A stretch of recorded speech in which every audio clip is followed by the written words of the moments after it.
मित्रों, राम राम। मेरा भारत मेरी बात चैनल पर आपका स्वागत।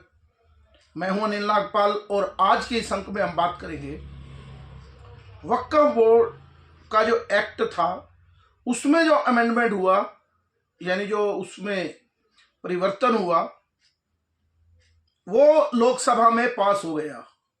उसके कई मायने हैं, क्योंकि कुछ कानूनी तौर पर, कुछ राजनीतिक तौर पर और कुछ सामाजिक तौर पर। राजनीतिक तौर पर उसके जो मायने हैं उसमें एक बात तो स्पष्ट हो गई, क्योंकि इससे पहले भी नरेंद्र मोदी की सरकार ने बहुत बड़े बड़े काम किए, चाहे वो राम मंदिर हो, ट्रिपल तलाक हो, और सबसे बड़ा धारा 370 हटाने का काम हो। लेकिन मोदी जी को 56 इंच की छाती वाला क्यों कहते हैं, ये उसने एक बार फिर से साबित किया।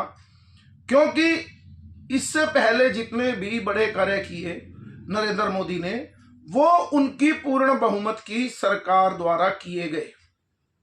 दूसरा, अब जो परिवर्तन है, क्योंकि भाजपा को पूर्ण बहुमत नहीं है, और पिछले साल ही मई जून में जब चुनाव हुए थे तो ये कहा गया था कि अब नरेंद्र मोदी फैसले नहीं कर सकेंगे और अपने साथियों को अपने साथ लेकर नहीं चल पाएंगे, क्योंकि उनको अनुभव नहीं है। ये देखिए, एक साल में वो अपने साथियों को तो साथ लेकर चल ही रहे हैं, लेकिन इतना बड़ा फैसला, यानी कि जिसका सीधा मुसलमानों के ऊपर, जो वो कह रहे थे उनके अनुसार कि मुसलमानों के धार्मिक मामलों में बहुत बड़ा हस्तक्षेप है, खून की नदियां बह जाएंगी, सड़कें रुक जाएंगी, और उसमें भी दो जो अपने आप को सेकुलर पार्टी कहती हैं, जिसमें चंद्रबाबू नायडू तो 2002 दंगों के बाद अलग ही हो गए थे, और नीतीश कुमार भी एक समय नरेंद्र मोदी जब देश के प्रधानमंत्री के लिए नामित हुए, पार्टी ने उनका नाम घोषित किया प्रधानमंत्री उम्मीदवार के तौर में, तो वो एनडीए से अलग हो गए। वो दोनों दल थे, और उनके ऊपर इतना प्रेशर बनाया सभी पार्टियों ने, और all India Muslim law board ने 3 जगह ही उन्होंने रैली की, दिल्ली, पटना और विजयवाड़ा। दिल्ली जंतर मंतर पर, और फिर दबाव बनाने के लिए पटना, और फिर विजयवाड़ा आंध्र प्रदेश में। यानी इनके ऊपर, क्योंकि पूरी उम्मीद मुस्लिम संगठनों को इन्हीं दोनों लोगों से थी। लेकिन मोदी जी, क्योंकि इसके अलावा, मोदी के अलावा कोई भी व्यक्ति होता प्रधानमंत्री, तो लगता है कि ये फैसला नहीं करता, सरकार बहुमत में खुद की पार्टी नहीं है, और इस बात को डिले किया जा सकता था। लेकिन अपने कार्य के प्रति और देश के प्रति जो कमिटमेंट है, उसको एक बार फिर अमित शाह और मोदी जी की जोड़ी ने साबित किया। और इसके पास होने से एक बात तो और तय हुई कि जो लोग डरावे की राजनीति या डरावे की बात करते थे, उनकी दुकानदारी पर बहुत बड़ा असर हुआ, और लगभग उनकी दुकानदारी बंद होने की कगार पर आ गई। बहुत बड़ी बड़ी धमकियां दी गई कि खून की नदियां बह जाएंगी, और ये धमकियां उन्होंने पहले भी दी थी। जब धारा 370 की बात आई थी, ट्रिपल तलाक की बात आई, तो भी कुछ नहीं हुआ। कल अमित शाह जी ने संसद में खड़े होकर बड़ी ये भी बात की थी कि हमें धमकी मत दो, ये देश का कानून है। इस विषय पर किसने क्या क्या कहा, उस पर फिर अलग से बात करेंगे, क्योंकि वीडियो ठीक से साइज में बने 10-12 मिनट की, और उसके बाद हर वक्ता ने जो जो बोला उसका पोस्टमार्टम करना भी, विश्लेषण करना भी हमारा काम है। तो उस पर विश्लेषण भी करेंगे कि क्या क्या कहा और कितने भद्दे तरीके से कई बातें आई, उसका विश्लेषण करेंगे। लेकिन जो सबसे बड़ी बात, एक बात लेकर आए कि संविधान चाहे all India Muslim personal law board के लोग हों, और या कांग्रेस पार्टी हो या समाजवादी पार्टी हो, विपक्ष के जितने भी नेता, तो उन्होंने एक ही बात पर सबका एक ध्यान था कि संविधान पर हमला है। ये जो अमेंडमेंट आ रहे हैं, ये जो एक्ट आ रहा है, ये संविधान सम्मत नहीं है।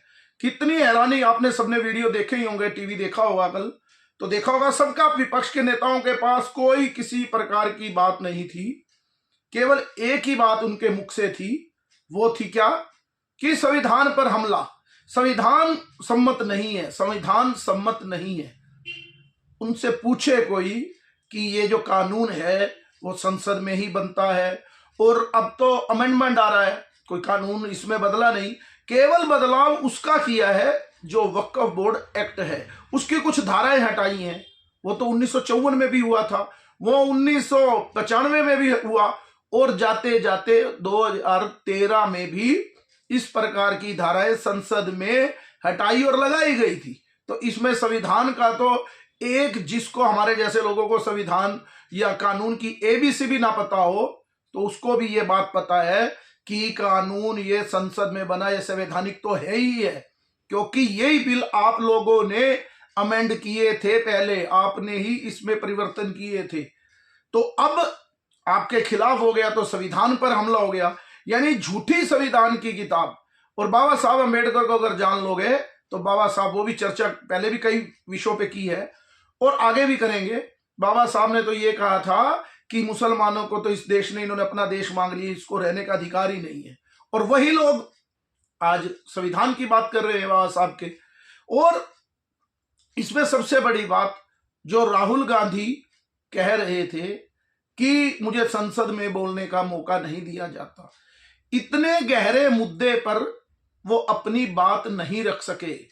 जिन मुसलमानों की वो बात करते हैं उनमें भी अब देखना, कई मुस्लिम जो खासतौर पर ओवैसी की पार्टी के लोग हैं, वो राहुल गांधी को भी निशाना बनाने वाले हैं कि आप इस समय भाग गए, क्योंकि राहुल गांधी के पास कभी कोई तथ्य होते नहीं, तथ्य तो किसी के पास भी नहीं थे इस विषय को बोलने कर। लेकिन राहुल गांधी जाति, हिंदू जाति को तोड़ो फोड़ो की बात के अलावा उस व्यक्ति को मुझे नहीं लगता कि कोई बात आती हो, लेकिन अगर आती भी होगी तो भी उसको बचाने का प्रयास किया, क्योंकि ये संसद की कार्यवाही है, क्या बोलते और हिंदुओं में क्या मैसेज जाता, इसलिए अपने गुर्गों से बुलवा रहे थे। और इस संविधान, इसके बारे में बात करते हुए, क्योंकि मैंने कहा कि अलग अलग सबकी बात करेंगे, लेकिन किसी के पास कोई बात नहीं, और जो सबसे बड़े मुसलमानों के खैरख्वाह और तीसरे नंबर की पार्टी है देश में, अखिलेश यादव, उनका भाषण सुन लेना, आपको अंदाजा हो जाएगा कि ये कितनी खोखली बातें थी। पूरे भाषण में वो अलग अलग ही बात करते रहे, कभी कुछ, एक बार तो उन्होंने कहा कि बीजेपी अपना अध्यक्ष क्यों नहीं बना रही। आप वक्फ बोर्ड पे, अध्यक्ष महोदय ने भी कहा कि आप कुछ वक्फ बोर्ड पे भी बोल लीजिए, कभी वो कुंभ पर, कभी किसी बात पर। उनका एक एक भाषण की एक एक क्लिपिंग पे अलग वीडियो बनाऊंगा कि उन्होंने बीच में 2-3 बात कहकर क्या हिंदू समाज के बारे में कहा, वो अलग से लूंगा विषय। लेकिन उन्होंने कहा कि भाजपा अध्यक्ष नहीं बना रही, तो अमित शाह जी ने भी हंसी मजाक में बड़ी जबरदस्त बात कही कि आप लोग तो 5 लोगों को तय करना है, क्योंकि टिकट भी यादवों में केवल 5 लोगों को ही मिली है, चाहे वो धर्मेंद्र यादव हों और उनके भतीजे अखिलेश के चाचा के बेटे हों, दोनों, एक पति पत्नी और 3 वो, यानी कि 5 यादव एक ही परिवार से टिकट है। और उन्होंने कहा कि आपको तो अध्यक्ष 5 लोगों को बैठ के ही तय करना, और मैं लिख के दे रहा हूं 25 साल तक आप ये अध्यक्ष रहने वाले हैं। और ये बात भी सत्य है। और भाजपा को अपना अध्यक्ष बनाने के लिए क्या करना है वो उनका काम है। लेकिन मेरे कहने का मतलब, इस वक्फ बोर्ड जो बिल के ऊपर सबसे बड़ी बात, नरेंद्र मोदी यहां है नहीं, वो विदेश में हैं, और उनके सिपा सालार और उनकी टीम ने बैठकर कितनी आसानी से, जो कहते थे कि इस बिल को कोई छू भी नहीं सकता, उसको अल्पमत, यानी कि भाजपा के पूर्ण बहुमत, एनडीए को बहुमत है, तो भी उसको कितनी आसानी से पास करवा लिया। हैरानी की बात तो ये होती है कि जब एडवाइजरी कमेटी की बात हुई तो उसमें आया कि 12 घंटे बहस होनी चाहिए। सरकार ने कहा 8 घंटे बहुत है, और इस विषय को नहीं 12 घंटे बहस होनी चाहिए। उन्होंने कहा समय होगा तो बढ़ा भी लेंगे, तो वो बहस 12 घंटे ही चली। रात को 12 बज गए, 12 बजे बिल आया और रात के 12 बज गए। मेरे को हैरानी भी यही होती है कई बार कि आप विपक्ष में, आपके पास कोई तर्क नहीं, कोई हथियार नहीं, लेकिन आप किसके मुंह में हाथ डाल रहे हैं। जो एक एक तथ्य पर लिख पढ़कर आते हैं भाजपा के जो नेता, उनके सामने आप आकर फंस रहे हैं। लेकिन उनकी भी राजनीति अपनी ये है, क्योंकि उनको सिर्फ और सिर्फ ये साबित करना था कि हम मुसलमानों के सबसे बड़े खैरख्वाह हैं, हम ही मुसलमानों के लिए जीते मरते हैं, ये साबित करना था उन लोगों को। इसलिए वो नहीं तो वो इस बिल में हु हल्ला करके और छोटी छोटी बातों पे वो संसद नहीं चलने देते। तो उनको पता था कि ये बिल तो अब ये पास करवा लेंगे। उन्होंने खुद कहा अखिलेश यादव ने कि आपके पास बहुमत तो है, बिल तो आप पास करवा लोगे। और सबसे बड़ी बात कि वो लोग इसके बाहर भी नहीं गए, क्योंकि उन्होंने अपनी कॉन्स्टिट्यूएंसी को एड्रेस करना था, बताना था कि हम आपके सबसे बड़े खैर ख्वाह हैं। और इसके साथ साथ जैसे मैंने कहा, कल प्रियंका गांधी और राहुल गांधी रात को आए, पहले दिन में थे फिर चले गए। उनके लिए एक देश, उनके लिए वो वोट कितने महत्व रखते हैं। और इससे एक बात और साबित हुई, धर्मेंद्र प्रधान अभी जंतर मंतर पर कुछ लोग गए थे, सभी पार्टियों के नेता, वो कह रहे थे खून बहा देंगे। क्या बहा देंगे? खून बहा देंगे, कुर्बानी दे देंगे। अब यही देखना है कितने नेता, क्योंकि कानून तो बन गया, आज राज्यसभा में भी पास हो जाएगा, कितने नेता अपनी कुर्बानी देते हैं या केवल उन लोगों को मूर्ख ही बना रहे थे।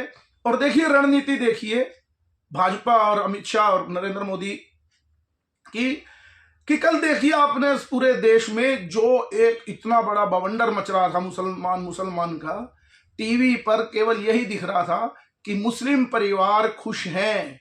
बड़े बड़े मौलाना ने भी आकर कहा, क्या कहा, जैसे मोइनुद्दीन चिश्ती की जो अजमेर में दरगाह है, उनके जो वली है, उन्होंने भी आकर इस बिल का समर्थन किया। क्रिश्चियनों की बड़ी बड़ी संस्थाएं इस देश की, उन्होंने भी समर्थन किया। यानी टीवी पर मुसलमान ये वक्फ बोर्ड एंड बिल के समर्थन में नाच रहे हैं, लड्डू बांट रहे हैं, और खून की नदियां बहाने वाले वो पीछे हैं। यानी जो भय बना रहे थे उनको भी पता लग गया कि ज्यादा पंगा लेना ठीक नहीं, क्योंकि अमित शाह ने भी बड़े प्राइम टाइम पे लगभग 6:30 बजे अपना भाषण दिया। उनको भी पता था किस समय मुझे बोलना है, कब एड्रेस करना है, एक एक बात का कितना बारीकी से ध्यान रखा जाता है। उन्होंने भी बता दिया कि कैसे स्वीकार नहीं करोगे, ये संसद का कानून है।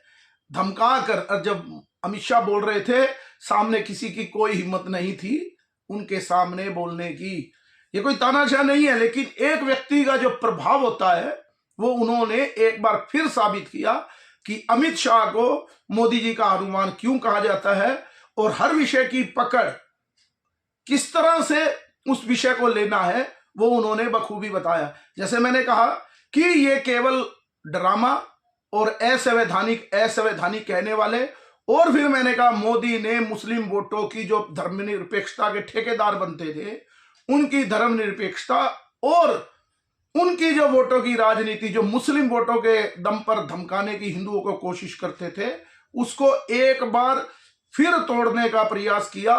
वो भी तब जब नरेंद्र मोदी के पास अपने कुल 240 सांसद होने के बाद ये काम किया है। तो इसका जो परिणाम है वो दूर तलक जाने वाला है कि आने वाले समय में इस देश की सुधार के लिए क्या क्या कार्यक्रम होंगे। तो ये बात इस बिल से साबित होती है। बाकी अगले अंक में हम सभी नेताओं की, अखिलेश ने जो कहा, तरुण गोगोई ने जो मुस्लिमों को लेकर कहा कि उन्होंने कितनी बड़ी कुर्बानी की है, सब जो नेताओं ने कहा उसका भी हम एक पोस्टमार्टम करेंगे।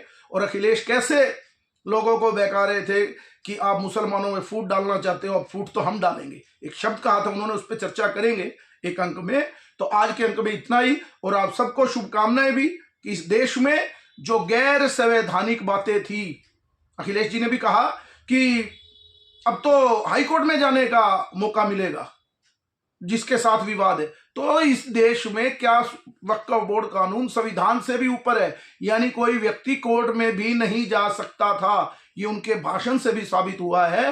तो सबको शुभकामनाएं।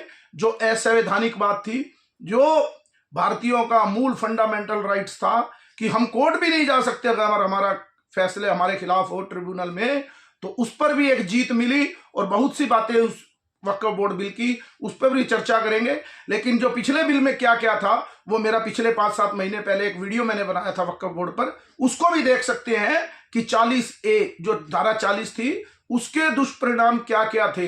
वो पूरा वीडियो मेरे चैनल पर रखा ही है। तो आज के अंक में इतना ही। आप सभी को बहुत बहुत शुभकामनाएं। मेरे इस चैनल को ज्यादा से ज्यादा लाइक कीजिए, शेयर कीजिए और सब्सक्राइब कीजिए। भारत माता की जय। वंदे मातरम। जय श्री राम।